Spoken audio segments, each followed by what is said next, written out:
We had some hiccups and we had some breakdowns, but we played through them. And we played with multiple levels of effort on both ends of the floor. For the most part, made really good decisions, had each other's back.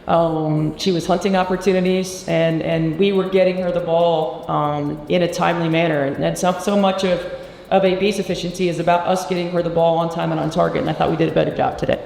She was on balance all the time. She does such a good job of facilitating that I feel like sometimes she misses opportunities to be a scorer for us. And outside of one time when she passed it out when she had a guard on her. How does a blatant foul against Caitlin Clark go unseen while ticky-tack calls against the Fever pile up? This one-sided officiating has fans in disbelief, and we've got the footage that will make you question, is this bias or pure incompetence? Before we move on, I'd like to ask you a small favor. If you appreciate this content, please take a second to like this video and subscribe to the channel. Over 98% of you watch the videos without subscribing. It costs you nothing, but it makes a huge difference to us. So, did you click the subscribe button? Great, thank you so much. Now, back to the video. What if I told you Caitlin Clark was absolutely hammered on a drive to the basket, and somehow, nothing, no whistle, no call, the refs just let it go? It was the kind of foul you could see from the nosebleeds. Clark went in for a layup, got hit on her shooting arm, and you could literally hear the slap through the broadcast. Players stopped, expecting the whistle, but nope, play continued. The Fever bench was irate, fans in the arena were stunned, and Clark herself just stared at the ref like, are you serious? Here's the kicker. This wasn't just a tough no call. This was crucial. The game was close, and this should have sent Clark to the line. This is probably one of my favorite arenas in the league. I think it's just a great basketball arena. I played here in college and then obviously professionally now.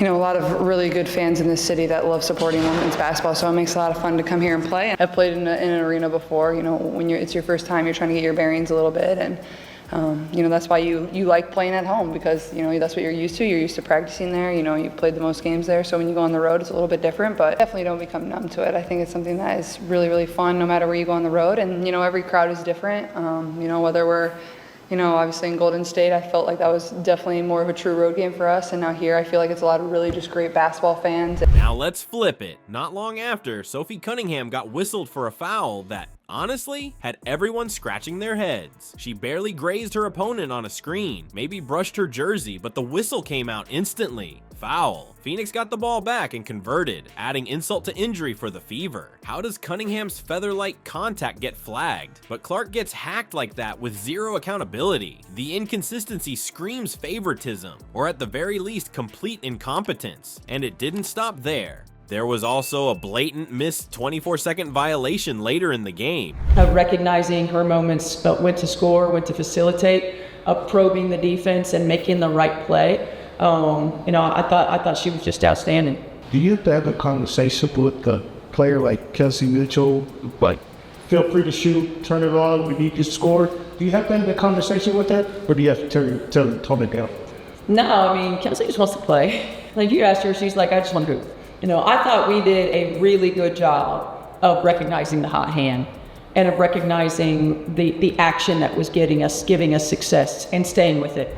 Phoenix held the ball so long you could practically count it out yourself, but instead of a turnover, the refs let them score. That's 2 points that shouldn't have been on the board, 2 points that swung momentum when it mattered. And what's frustrating is this wasn't unique. The league keeps saying officiating is improving, but then we see examples like this. Experts have pointed out for years how missed calls alter not just games, but entire seasons. Analysts like Monica McNutt have even noted how these moments undermine confidence in the league. And did you catch the ref's reaction during the Clark foul? They weren't even in proper position. It was like they weren't even paying attention. Whether it's bad officiating or bias, the Fever have every reason to feel robbed. This stuff is stacking up. Fans aren't just frustrated, they're fed up. And you know who else feels it? The players. Yet the WNBA has stayed completely silent. Not a peep from the commissioner, no public acknowledgement, no promise to address the increasing concerns about officiating bias. That silence is hitting harder than any missed foul call. When people feel ignored, especially about something as major as the integrity of the game, it sends a message.